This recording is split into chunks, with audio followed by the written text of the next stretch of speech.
Oke, udah masuk ke adminnya.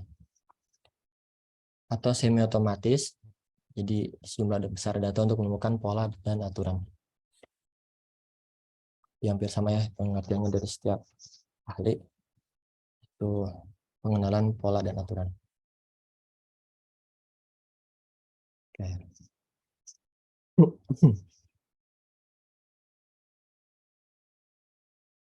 Itu menurut pengertian dari para ahli ya, mengenai data mining. Nah, mengapa sih kita menggunakan data mining? Setidaknya ada 3 alasan kenapa kita menggunakan data mining. Yang pertama itu pertumbuhan eksploratif dalam pengumpulan data. Ya, jadi data itu sangat berlimpah. Nah, kenapa data itu sangat berlimpah? Pertama karena penggunaan sistem informasi ya dari setiap bidang. Ya, setiap bisnis proses menggunakan sistem informasi.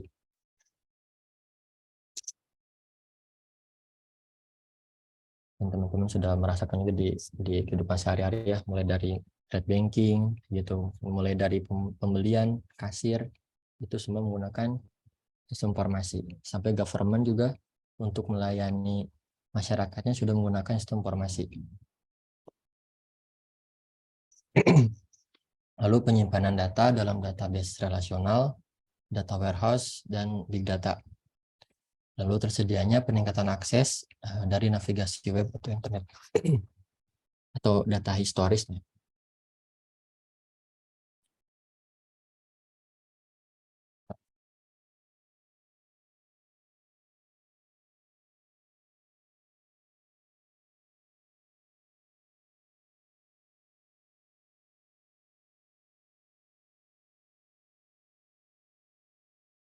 Ya, jadi di sini maksudnya kalau kita cari di internet, misalnya kita searching di Google, nah itu juga digunakan sebagai sarana iklan. Yang kita pernah cari misalnya sepatu di Google, terus nanti kita ternyata pas buka aplikasi Instagram, TikTok yang link itu bisa jadi keluar sepatu yang kita searching di Google. Cuma kan nggak ada kaitannya antara Google sama Instagram atau sama TikTok lah ya.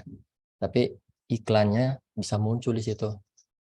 Nah itu sedianya peningkatan akses data dari navigasi web dan internet.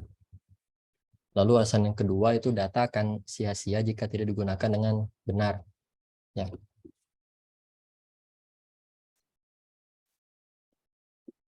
Jadi data itu tidak membawa arti ya. Jadi hanya teks, harus kita olah dulu untuk agar jadi informasi.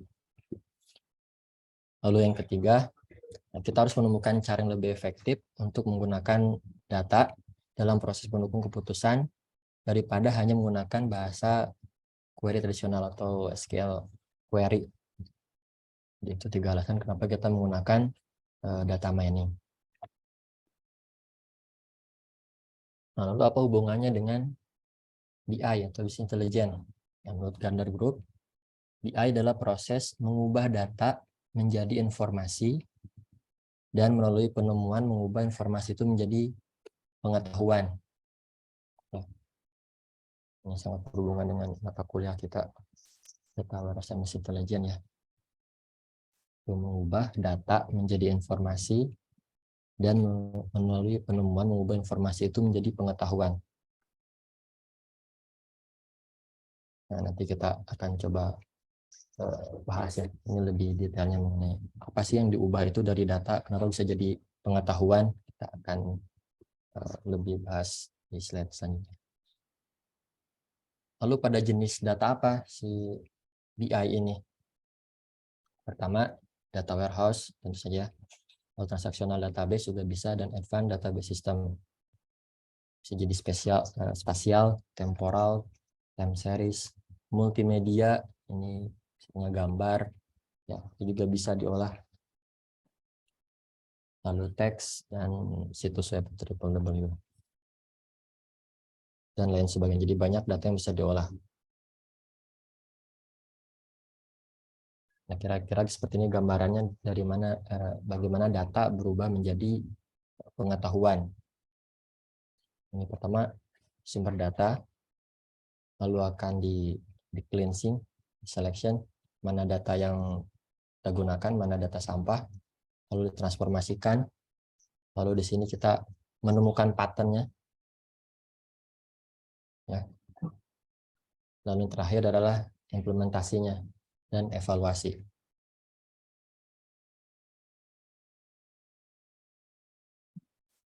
Jadi apa itu sih data mining? Di disiplin ilmu yang mempelajari metode untuk mengekstrak pengetahuan atau menemukan pola dari suatu data yang besar. Jadi ada data, informasi, dan pengetahuan.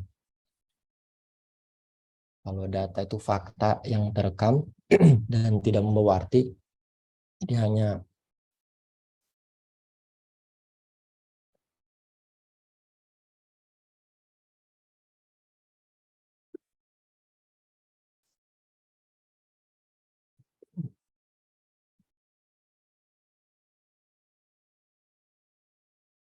data hanya sebuah teks ya, kalau tidak diolah. Ya, kalau bahasanya fakta yang terekam dan tidak membawa arti, lalu informasi adalah penjelasan, rangkuman, rekap, dan statistik dari data. Yang jadi data diolah menjadi informasi, bisa jadi bentuknya laporan, terus diagram, grafik, dan lain sebagainya. Lalu yang terakhir adalah pengetahuan. Itu dari data yang diubah menjadi informasi, kita menjadi pengetahuan, itu pola, aturan, atau model yang muncul dari data. Mungkin dari data informasi itu menjadi pengetahuan. Contohnya kalau kita beli di minimarket, ya itu kan data kita tersimpan. Apalagi kalau kita member ya di salah satu minimarket itu, kita beli barang A, barang B, barang C, lalu nanti akan menjadi informasi, oh, si A ini beli barang A, B, C, lalu pengetahuannya apa? Di situ bisa kelihatan pola kita belanja dalam sebulan itu berapa kali, lalu rata-ratanya di jam berapa nominal yang biasa kita beli di minimarket itu. Itu disebut dengan pola.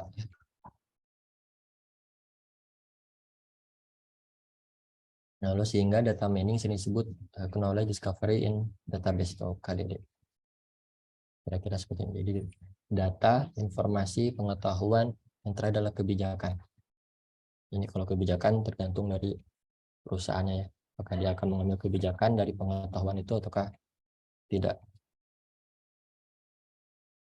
Oke, ini penjelasan lebih dalamnya.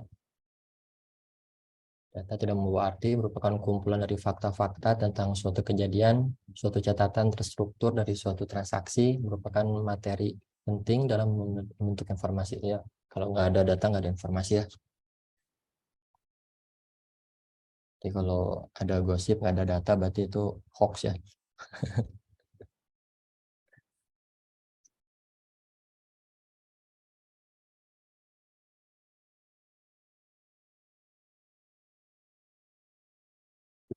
Nah, karena kita mahasiswa TI, jadi biasakan kalau ada informasi itu minta dulu mana datanya.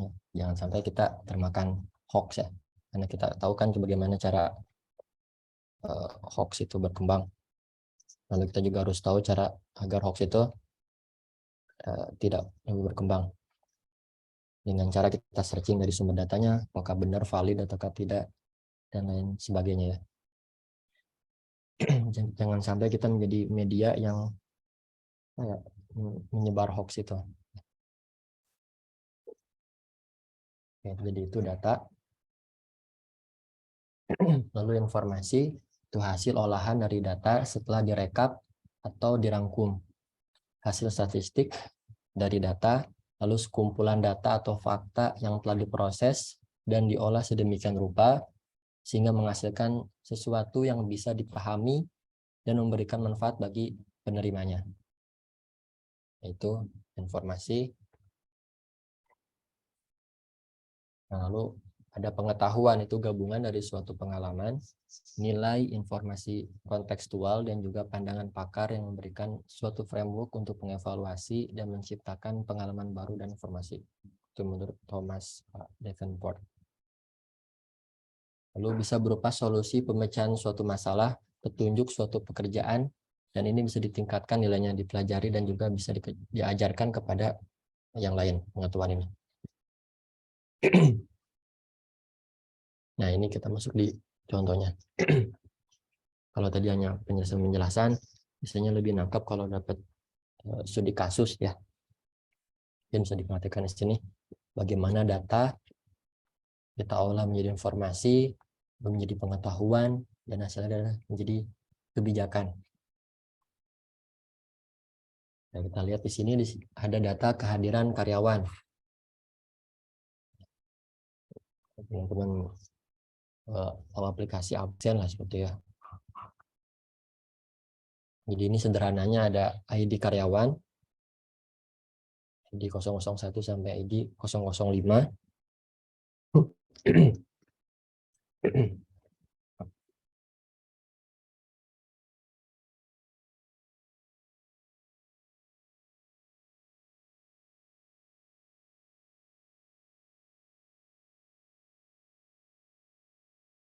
Oke, lalu udah ada tanggal, yaitu tanggal karyawannya absen. Ya, tanggal 3 bulan 3 2021. Lalu waktu datang, yaitu 07, 10, dan waktu pulang 15.45. Ini contoh datanya seperti ini. Ya.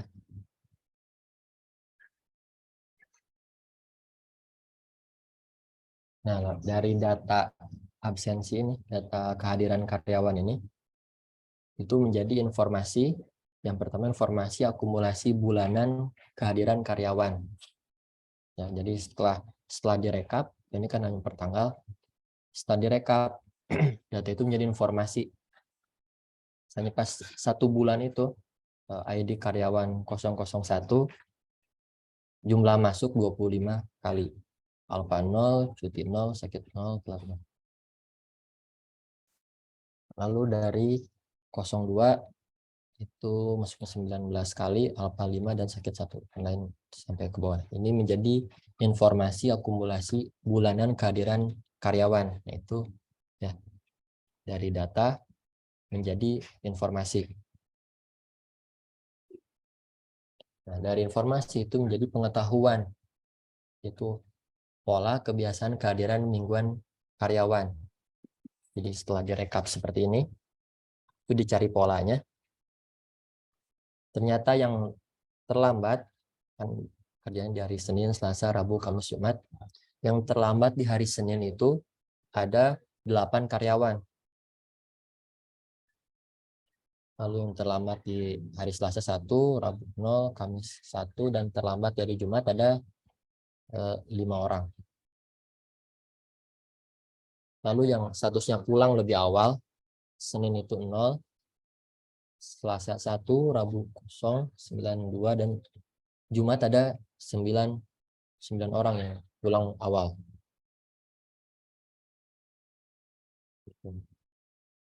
Jadi ini cara untuk membacanya. Jadi setelah data diakumulasi, lalu dicari polanya. Ternyata polanya seperti ini, yang terlambat itu paling banyak di hari Senin, dan yang pulang lebih awal paling banyak di hari Jumat. Itu pengetahuan yang bisa kita ambil dari absensi data karyawan, atau kehadiran data karyawan. Nah, pengetahuan tentang kebiasaan karyawan dalam jam datang atau pulang. Pengetahuan tentang bagaimana teknik untuk meningkatkan kehadiran karyawan. Jadi kan karena atasan atau manajemen tahu jumlah terlambat hari Senin 8 orang, terus yang terbanyak pulang awal hari Jumat. Lalu apa kebijakan yang bisa diambil setelah melihat pola kebiasaan kehadiran karyawannya? Disebut dengan kebijakan.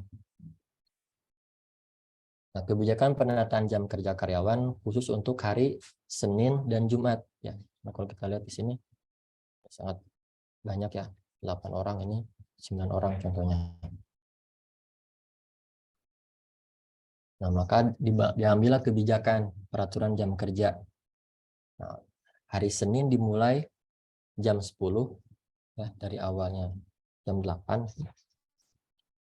karena untuk mengantisipasi banyaknya yang telat di hari Senin. Lalu untuk mensiasati pulang cepat di hari Jumat, maka dari Jumat dinaikkan jam akhirnya menjadi jam 2. Nah, lalu waktu sisanya kan ini ada 2 jam ya, terus ini juga 2 jam. Sisa jam kerja dikompensasi ke hari lain, mungkin hari lain ditambah setengah jam, seperti itu. Jadi itu bagaimana transformasi dari data menjadi informasi, menjadi pengetahuan, dan terakhir menjadi kebijakan. Implementasinya. Kira-kira seperti ini. Ini data absensi karyawan, lalu informasinya rekap kehadiran karyawan, ya, rekap per bulan, 1 bulan itu berapa si ID karyawan ini, berapa hadir, berapa pulang cepat, dan sebagainya.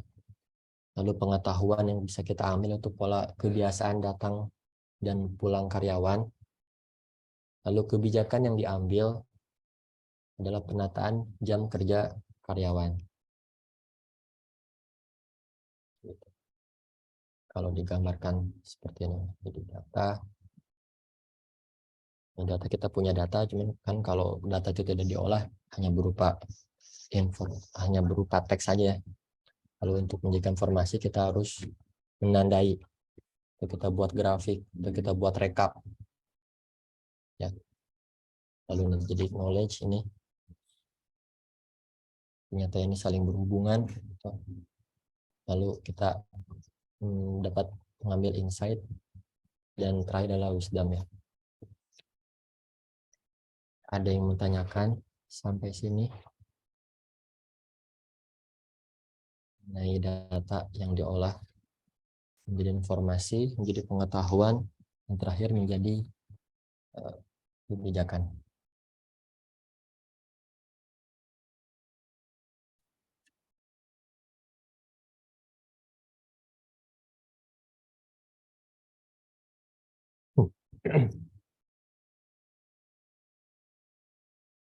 Ada yang menanyakan?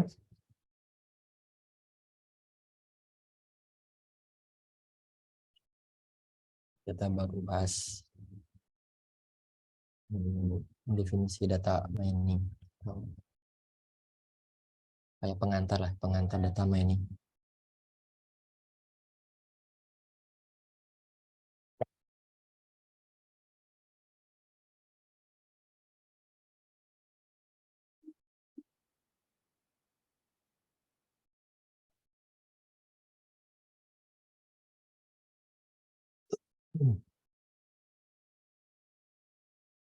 Belum ada.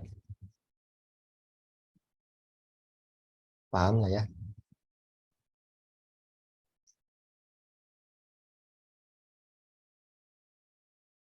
Dan paham teman-teman.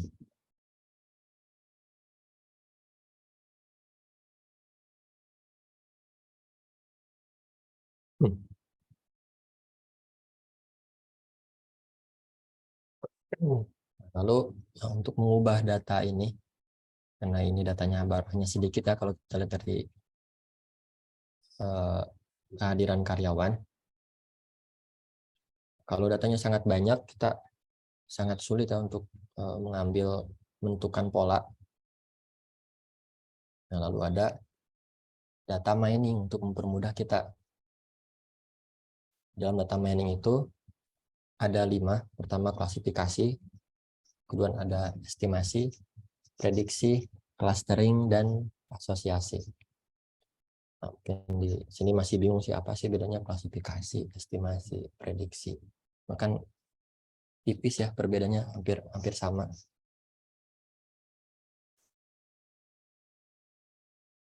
Jadi intinya untuk mengetahui pola ya dan memprediksi yang akan datang ya. Itu kan intinya. Lalu kenapa sih peneliti ahli itu membeda-bedakan metode dari data mining ini? Ya, kita akan bahas satu persatu ya. Ini Pertama, klasifikasi. Nah, klasifikasi adalah proses menemukan model atau fungsi yang mendeskripsikan dan membedakan kelas data atau konsep untuk tujuan atau dapat mengubah model untuk memprediksi kelas objek yang label kelasnya tidak diketahui. Model turunan didasarkan pada analisis kumpulan data pelatihan, yaitu objek data yang label kelasnya diketahui. Itu pengertiannya. Ya pasti itu label itu. Terus label yang diketahui seperti apa, label yang tidak diketahui itu seperti apa sih? Nah, ini contohnya. Dalam klasifikasi ada variabel kategori target seperti kelompok pendapatan. Ya, kita mau prediksi income bracketnya. Kelompok pendapatannya apakah dia tinggi, menengah, atau di bawah atau ya. Misalnya dapat bagi menjadi 3 kelas kategori berpenghasilan tinggi, menengah, dan penghasilan rendah. Itu ada 3 kategori yang akan kita prediksi contohnya. Lalu model data mining memeriksa satu set record besar. Setiap record berisi informasi tentang variabel target serta satu set input atau variabel prediktor atau prediksinya. Ini misalnya di sini kita punya 3 contoh data yang sudah ada prediksinya. Data yang pertama dengan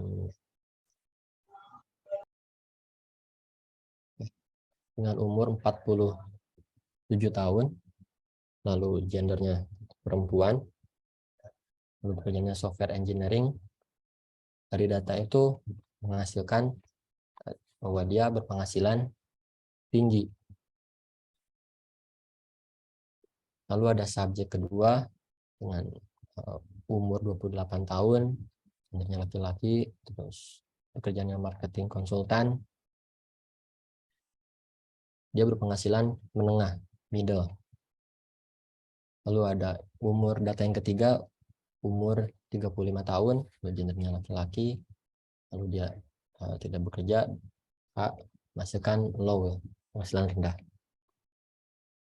Seperti itu cara data mining membaca sampel data. Ini kan contoh-contoh data. Jadi saat ada data masuk, misalnya yang keempat, dengan income bracketnya kosong, ya kita memprediksi income bracketnya. Misalnya umurnya 40, terus gendernya perempuan, lalu pekerjaannya software engineering, maka di sini tanpa di input pun sama si user, data mining bisa prediksi kalau dia itu berpenghasilan tinggi. Itu. Ya, gitu contohnya.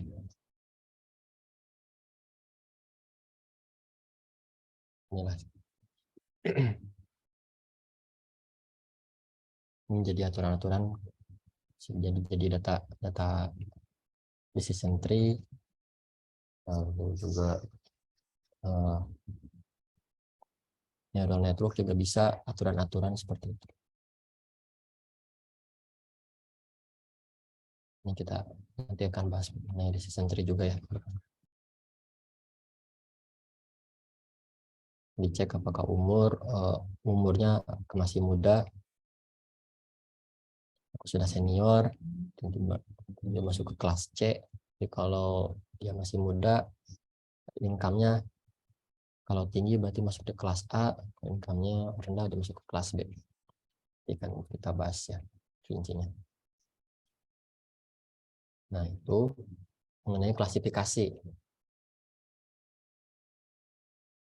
Nah, jadi algoritma yang biasa diimplementasikan ada KNN, Nearest Neighborhood Classification, ada decision tree, ada naive Bayes klasifikasi, ada support vector mesin, dan lain sebagainya.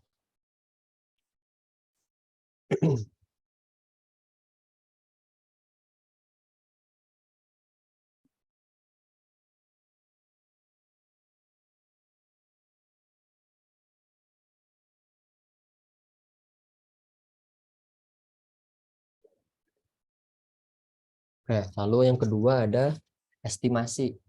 Jadi klasifikasi estimasi.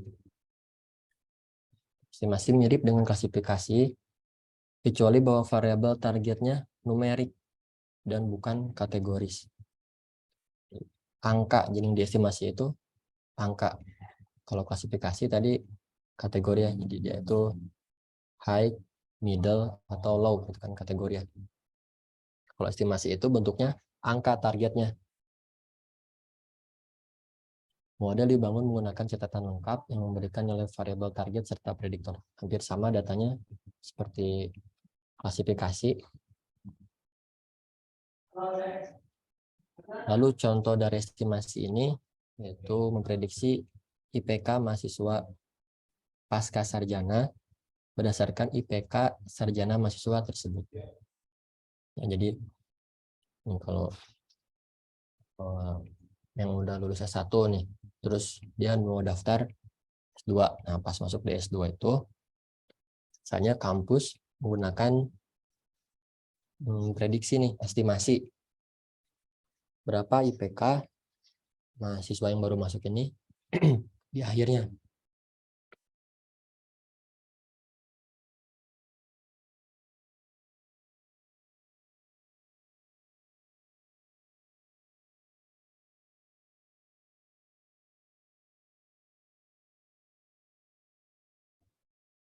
Nah, dari mana sih kampus bisa memprediksi itu? Tentu dari data-data sebelumnya, dari kakak-kakak kelasnya, atau dari angkatan sebelumnya. Ya, kalau IPK terakhirnya di S1-nya 3,25 misalnya. Biasanya nanti setelah S2 terus lulus, itu PK terakhirnya misalnya 3,8 gitu kebanyakan. Gitu ya. Di kampus bisa memprediksi. Lalu yang kedua contohnya memperkirakan pembacaan tekanan darah sistolik pasien rumah sakit berdasarkan usia pasien, jenis kelamin, indeks massa tubuh, dan kadar natrium darah. Estimasi itu untuk targetnya angka. Jadi klasifikasi kategori, kalau estimasi angka. Nah, adapun metodenya atau algoritmanya yang bisa digunakan estimasi yaitu regresi linear sederhana dan korelasi. Lalu yang kedua regresi berganda.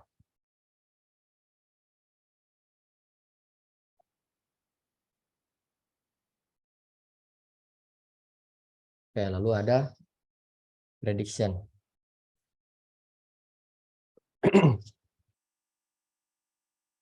Klasifikasi, terus estimasi, ini prediction. Mirip dengan klasifikasi dan estimasi, kecuali untuk prediksi hasilnya terletak di masa depan. Ya, di data itu mau prediksi yang akan datang. Ya, untuk prediction. Contohnya, prediksi harga saham 3 bulan ke depan. Itu datanya diambil dari data sebelumnya. Bagaimana saham ini akan naik dalam 3 bulan ke depan, ataukah turun, ataukah stabil di angka sekian, kayak gitu. Yang kedua, contohnya prediksi persentase kenaikan kematian lalu lintas tahun depan jika batas kecepatan dinaikkan. Agak serem ya contohnya. Jadi dengan misalnya polisi mau menetapkan kenaikan yang mau naikin kecepatan, batas kecepatan. Nah, dengan batas kecepatan misalnya 80 itu di 80 itu di jalan tol layang ya,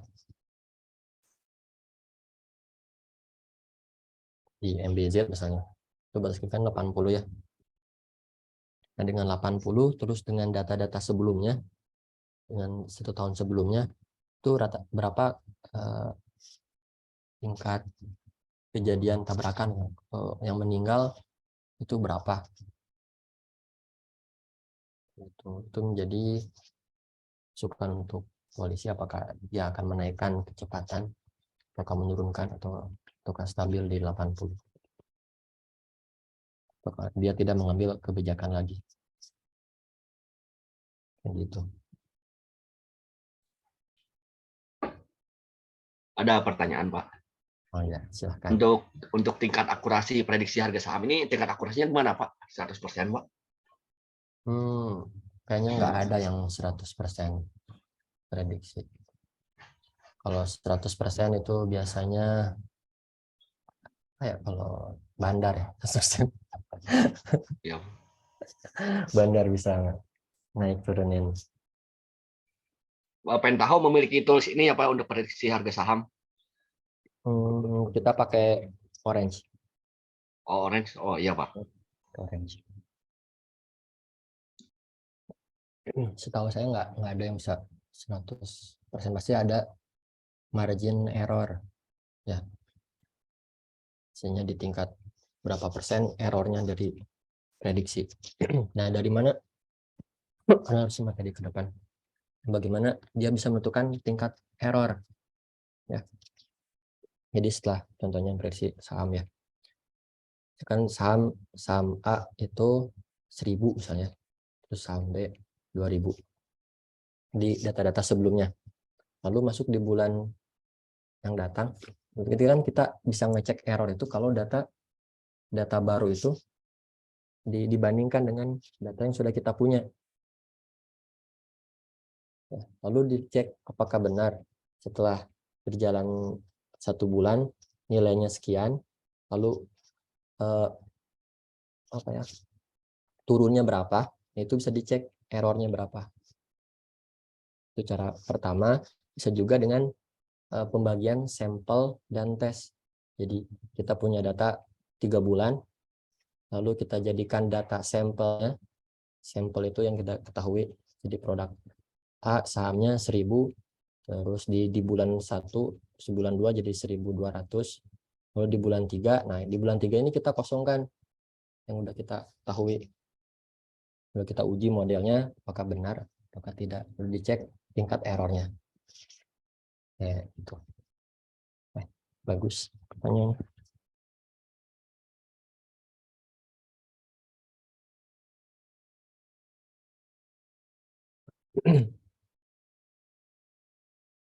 Lalu contoh yang ketiga nih, memprediksi apakah molekul tertentu dalam menemukan obat akan menghasilkan obat baru yang menguntungkan bagi perusahaan farmasi. Itu untuk prediksi ya. Itu bedanya antara klasifikasi. Kalau klasifikasi bagi kategori yang jadi targetnya. Lalu kalau estimasi itu angka menjadi targetnya. Kalau prediksi ini datanya adanya di masa depan atau di masa depan ya. Yang gitu. Yang ini yang menjadi sangat terkenal tahun-tahun sekarang.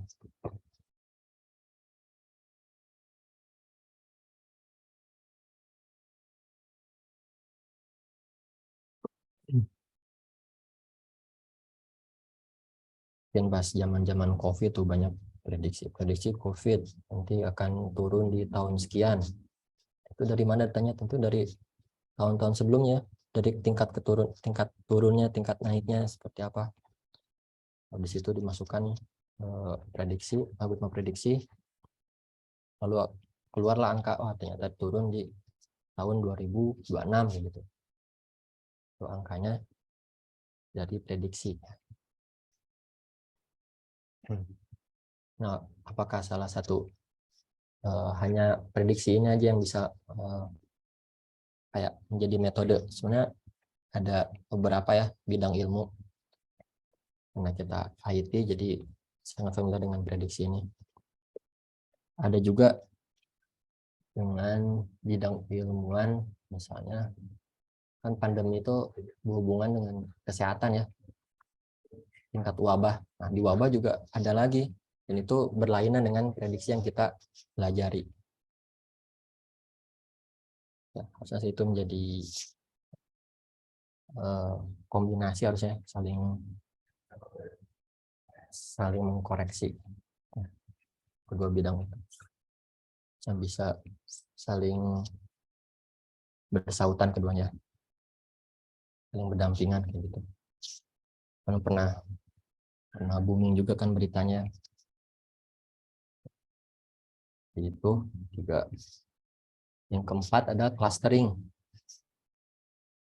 Itu utama ini klasifikasi sebenarnya berkaitan dengan partisi data berdasarkan sampel, pelatihan, atau pra-classy field yang mengelompokkan data. Ada proses otomatis untuk mengelompokkan catatan terkait sama, lalu catatan terkait dikelompokkan bersama.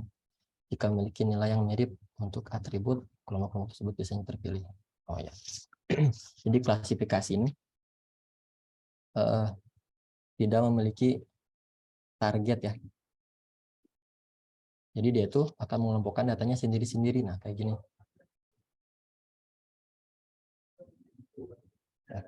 Ini contoh datanya. Misalnya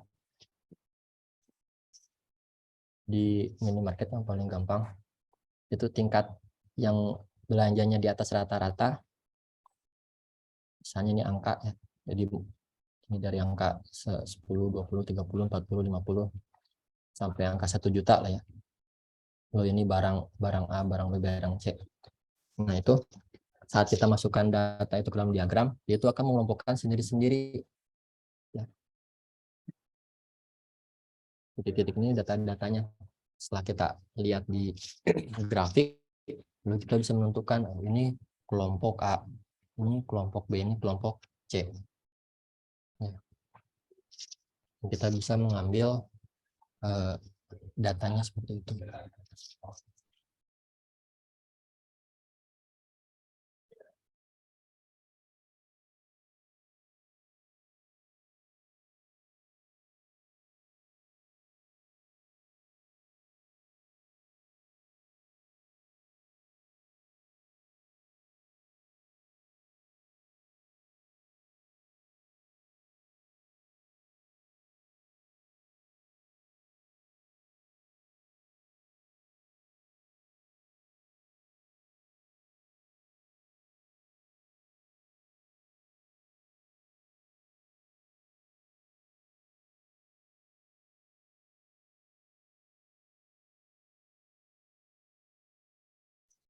Oke, gitu. Terus contoh yang lainnya, misalnya penduduk berpenghasilan tinggi itu tersebar di wilayah mana saja, itu juga bisa menggunakan ini ya. Jadi klasifikasi berpenghasilan tinggi, klasifikasi penghasilan rendah, seperti itu juga bisa. Terus kalau kita hubungkan dengan contoh kasus yang pertama, tuh di pekerjaan mana, terus tingkatnya apakah tinggi atau rendah, itu juga bisa ya. Jadi mayoritas yang berpenghasilan tinggi itu bidang pekerjaannya apa, kayak gitu. Terus tingkat yang menengah itu bidang pekerjaannya apa, lalu tingkat yang bawah juga seperti itu. Itu klasifikasi.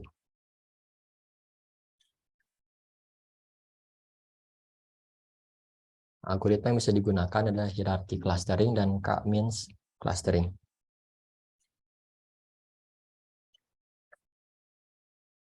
Yang akan masuk yang terakhir, asosiasi. Di asosiasi ada temukan atribut mana yang cocok. Lalu ini dikenal dengan analisis keranjang belanja. Ini ada alasannya kenapa disebut analisis keranjang belanja. Lalu mencari untuk mengungkap aturan untuk mengubah hubungan antara dua atau lebih atribut. Aturan asosiasi berbentuk jika anteseden maka konsekuen. Jika membeli barang ini maka akan membeli barang, jika membeli barang A maka akan membeli barang B, gitu. Bersama dengan ukuran support, dukungan dan confident yang terkait dengan aturan. Nah, ini contohnya. Misalnya supermarket tertentu mungkin mengumumkan bahwa dari 1.000 pelanggan yang berbelanja pada Kamis malam 200 membeli popok dan 200 lain membeli 2.000 membeli popok, dan dari 200 orang membeli popok 50 membeli buah pir. 1.000. Jadi aturan asosiasi adalah jika membeli popok maka membeli buah pir. Jadi dari 200 orang yang membeli popok itu 50 orang lain itu membeli buah peer.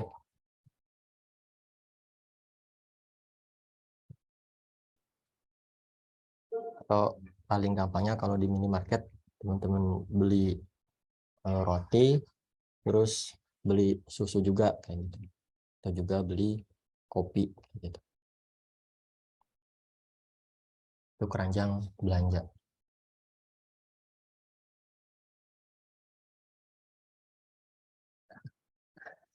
Pokok seharga biar ya.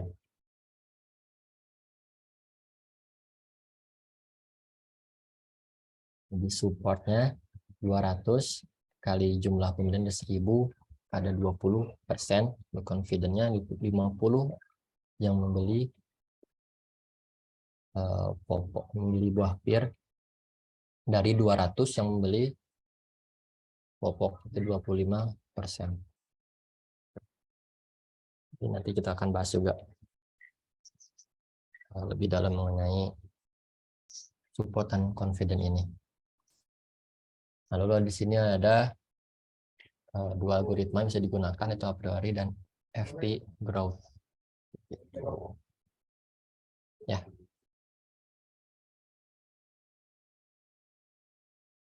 Ada yang mau tanyakan sampai sini?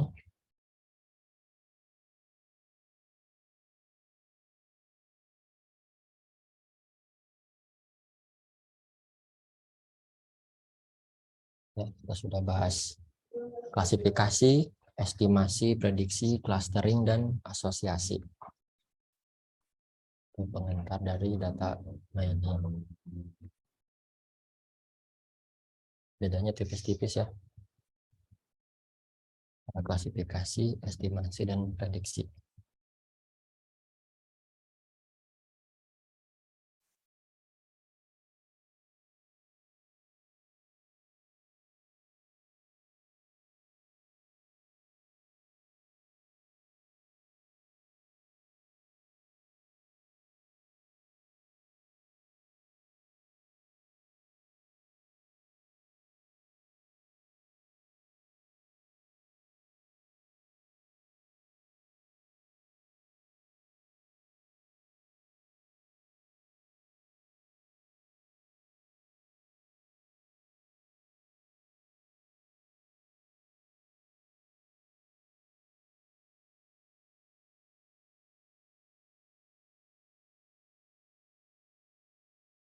Gitu.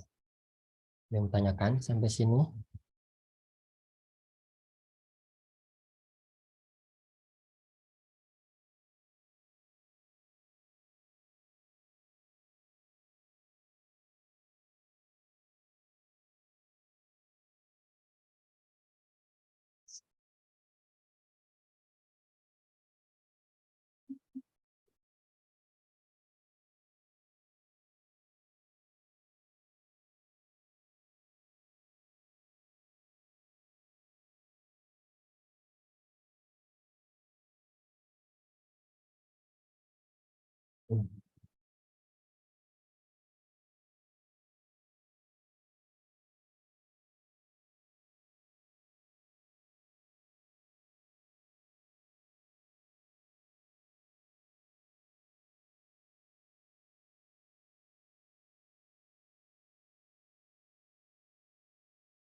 Oke.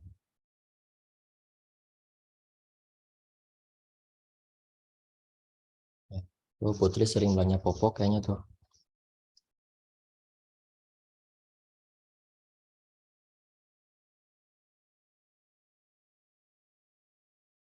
Ya, asosiasi itu maksudnya keranjang belanja itu. Jadi biasanya kalau orang beli barang A, kemungkinan dia untuk membeli barang B itu berapa persen.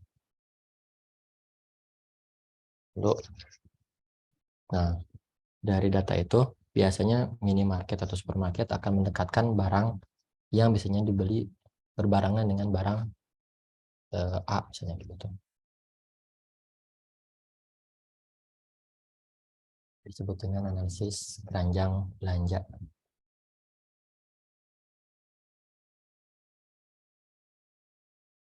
Nah, jadi kalau kita cek tadi, popok itu 20%-nya beli pir, bisa jadi pir itu dekat dengan popok, misalnya nggak terlalu jauh gitu keranjangnya. Jadi setelah pelanggan masuk ke tempat buah, depannya masuk ke toko, ke tempat popok kayak gitu.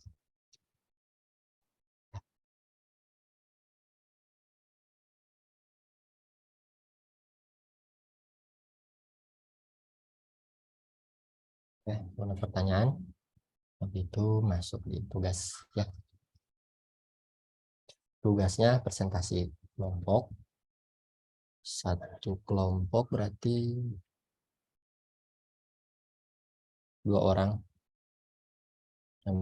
Berarti nggak dapat ya. Yang dibahas itu algoritma KNN. Kelompok 1 algoritma KNN. Kelompok 2 algoritma C4.5. Lalu kelompok ketiga algoritma K-means. Jadi silakan cari materinya mengenai ketiga algoritma ini. Jadi kelompok 1 silakan bahas algoritma KNN. Ini bisa diambil dari kayak pendahuluannya kenapa adanya KNN, lalu tujuannya, lalu implementasinya, seperti itu ya.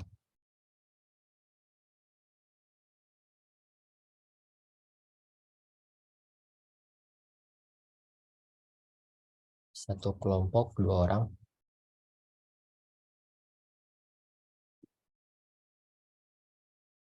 Terus pembagiannya algoritma KNN berarti dipresentasikan minggu depan, di minggu ke 9 ya, minggu depan. Lalu yang algoritma C4.5 ini minggu depannya lagi, cuma 10. Ini ketemuan ke 11.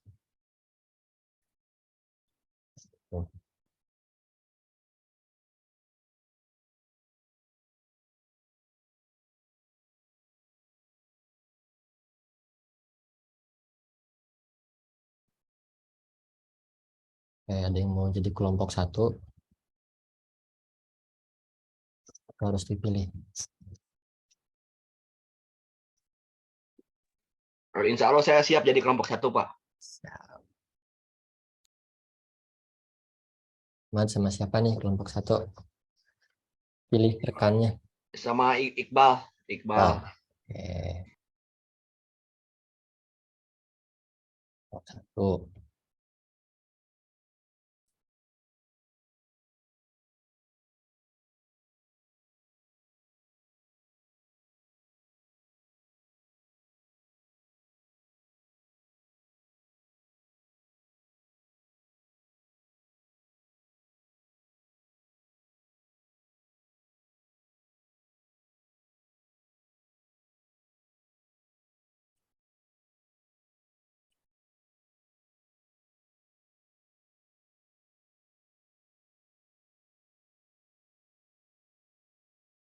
Kelompok 2. Putri sama Jo. Bang Jo mau Jo sama Putri?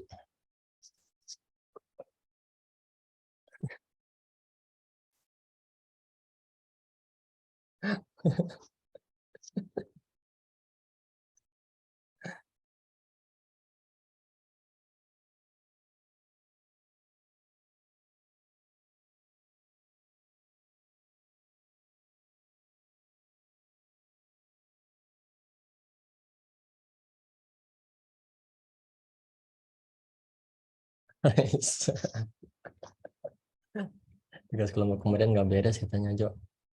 Kalau nggak mau.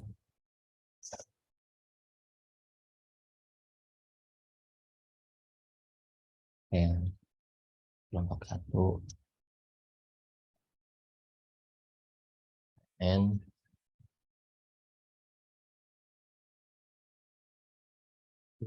C4.5.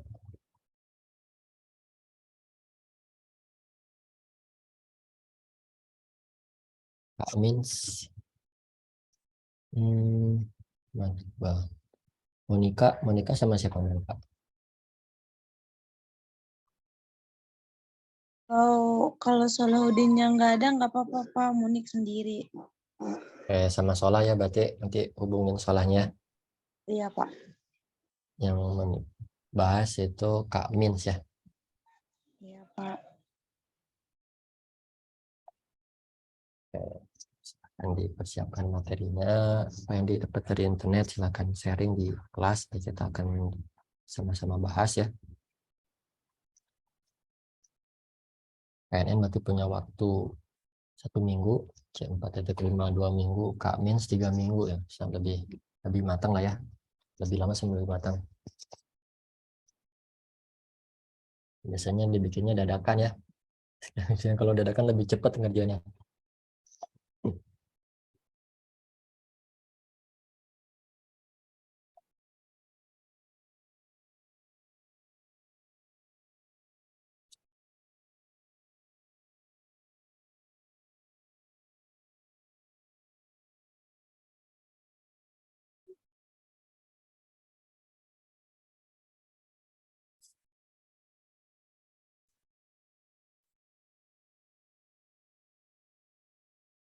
Ya.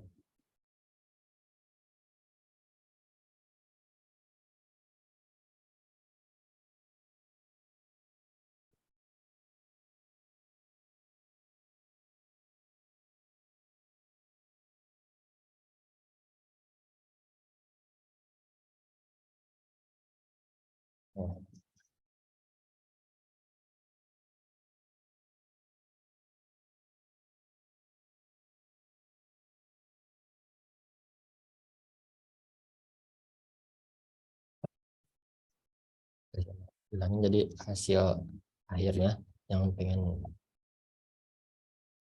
mata kuliah ini dapetin, yaitu teman-teman bisa mengimplementasikan algoritma ini menggunakan tools yang sudah kita pelajari, baik itu menggunakan Penton Regression atau juga Orange di algoritma yang teman-teman bahas ke depannya. Di final projectnya seperti itu. Nah, di target pertamanya teman-teman silakan cari materi di 3 ini ya, KNN, C4.5, Kak Mins. Jadi saya harap nanti kelompok 1 berarti lebih paham mengenai KNN, kelompok 2 lebih dalam mengenai C4.5, terus kelompok ketiga ini Kak Mins juga lebih paham ya, harusnya karena risetnya lebih lama dibanding teman-teman lain. Lalu nanti presentasikan di kelas. Targetnya adanya final project nanti aja itu. Itu bayangannya ke depannya.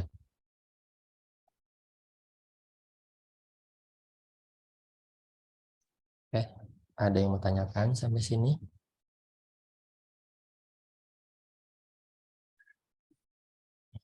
Situlah absennya.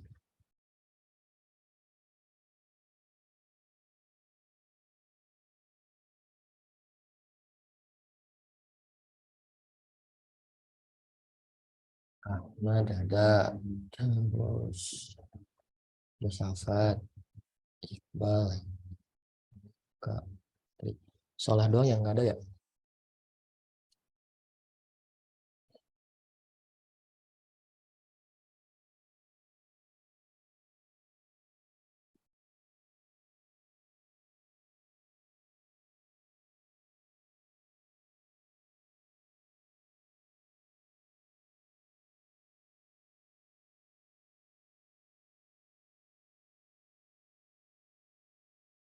Final project ya, final projectnya saya harapkan sama ya, jadi teman-teman kalau yang presentasi kan hanya paparan ya, paparan C4.5 itu apa, terus studi kasus apa yang bisa menggunakan C4.5, terus rumusnya kalau teman-teman dapat, terus implementasi di studi kasusnya seperti apa, itu kan akan presentasikan.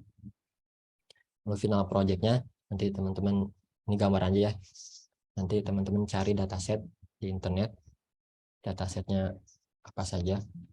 Lalu coba teman-teman implementasikan algoritma yang sudah dipelajari. Lalu dibuat laporannya, template laporannya, lalu implementasikan di Orange. Kayak gitu. Apakah hitungan manualnya sama yang dilaporan dengan hasil output dari aplikasi Orange? Harusnya sama ya. Itu nanti saja kalau final project. Itu Putri.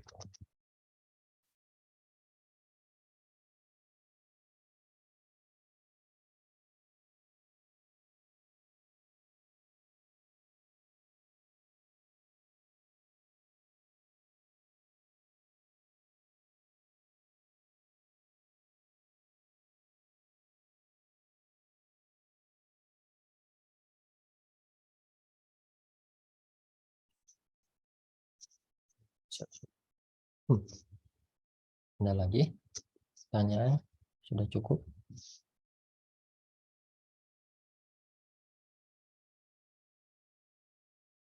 Oh ya, berarti ini udah install aplikasi Orange ya. Saya minta semua udah install aplikasi Orange. Kalau yang di uninstall di semester kemarin silakan diinstal lagi atau di semester sekarang. Pak, kalau presentasi nanti kita kan hanya ininya teorinya aja ya Pak ya. Teorinya aja, teorinya. Oh ya baik Pak. Rencaman ya.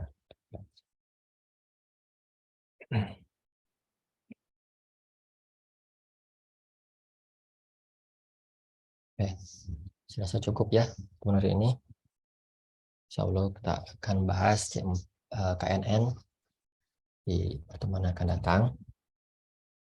Oke, mungkin itu saja pengenalan dari data mining hubungannya dengan business intelligence. Oke, terima kasih pertanyaannya, terima kasih atas atensinya. Semoga apa yang kita bahas hari ini untuk kita semua. Saya cukupkan per ini. Assalamualaikum warahmatullahi wabarakatuh. Waalaikumsalam warahmatullahi wabarakatuh.